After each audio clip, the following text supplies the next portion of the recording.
la zone, de manière à leur permettre, en leur fournissant des semences, de pouvoir nous apporter la matière première nécessaire pour pouvoir transformer ici à l'usine.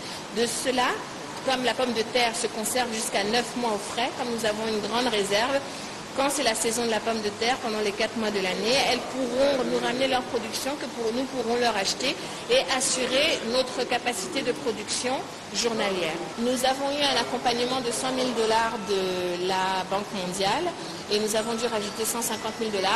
Donc ça nous a fait un investissement total de 250 000 $. Nous sommes bien pour pouvoir couvrir la capacité de production optimale journalière, mais sachant que nos produits sont des produits de qualité, nous allons vite être confrontés à un problème d'espace et donc de capacité de production qu'il faudra rajouter. Donc je pense que d'ici l'année prochaine, nous verrons comment agrandir notre structure.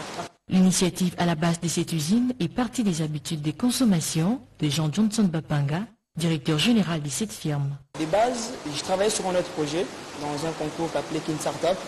Le projet n'a pas été retenu et là, comme j'étais soucieux de pouvoir évoluer dans le monde des affaires, dans l'entrepreneuriat, je me suis mis à travailler sur n'importe quel produit qui n'était pas produit localement mais qui existait. Et c'est là qu'est m'est venue l'idée des frites parce que moi, de base, je suis vraiment consommateur de frites et je me suis dit, on consomme des frites mais on n'a jamais vu des frites de la marque congolaise. Et c'est sur ça que je commençais à travailler sur les frites jusqu'à sortir cette marque de frites appelée Frico.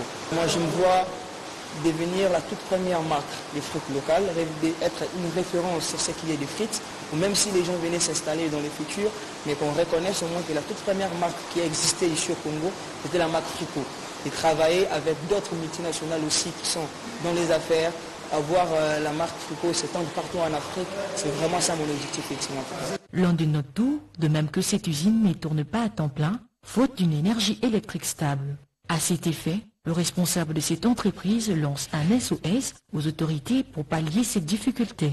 Nous traversons des problèmes électriques, c'est pour ça que nous n'avons pas encore lancé, parce que nous devons absolument respecter la chaîne de froid, parce qu'une frite qui a été surgelée et congelée ne peut pas être décongelée. Donc notre objectif aussi est de fournir une frite à moindre coût. Donc il faut absolument que nous réglions le problème électrique avec les agents de la SNEL. Celle-ci n'est pas la dernière car le gouvernement congolais est résolument tourné vers la promotion de l'entrepreneuriat de jeunes et de femmes afin de diversifier son économie.